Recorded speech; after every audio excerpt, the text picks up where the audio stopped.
Brittany, and oh my god, today's video is a very creepy story. Like always, every story that I share with you guys on my channel does freak me out to a certain degree. As I was reading the story though, I had this crazy, creepy mental image in my head, but I'll just tell you guys the story and then hopefully you guys will have the same mental image because woo! This story just gave me the heebie-jeebies. So this story is about an old couple that have been married for years. They're soulmates, they finish each other's sentences, they're so in love, and they're just like, you know, sweethearts. They're so cute, like the typical old couple that have been together since high school. It's just so adorable. One day, the old lady became very ill. Her husband was always at her bedside taking care of her. Unfortunately, the old woman then passed away. Soon afterwards, the doctor arrived and pronounced her dead. They had a very small funeral service and then buried her the next day. This man was so miserable and heartbroken. It was so hard for him to stay in his house knowing his wife was never coming back.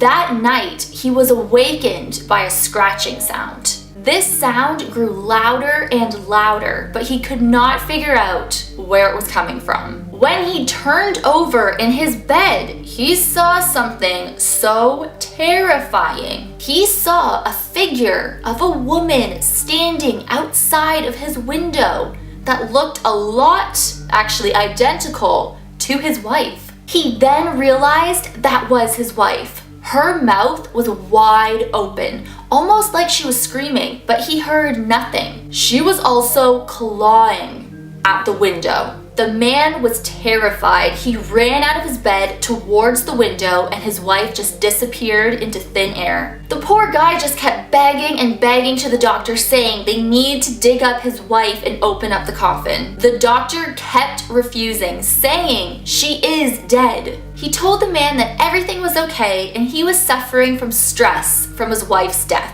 But the man constantly saw his wife outside of his window every night, clawing at the windows with her mouth wide open like she was screaming. Finally, the man could not take it anymore. He got out of his bed, grabbed his shovel, and started digging up his wife's grave. After all the digging and digging, he finally reached his wife's coffin. He then opened the coffin and was completely terrified. His wife's mouth was wide open. He also noticed scratch marks all over the inside of the coffin lid. Was that terrifying or what? So let me know what you guys think in the comment section below. Thank you guys so much for watching and I will see you guys in my next video. Bye!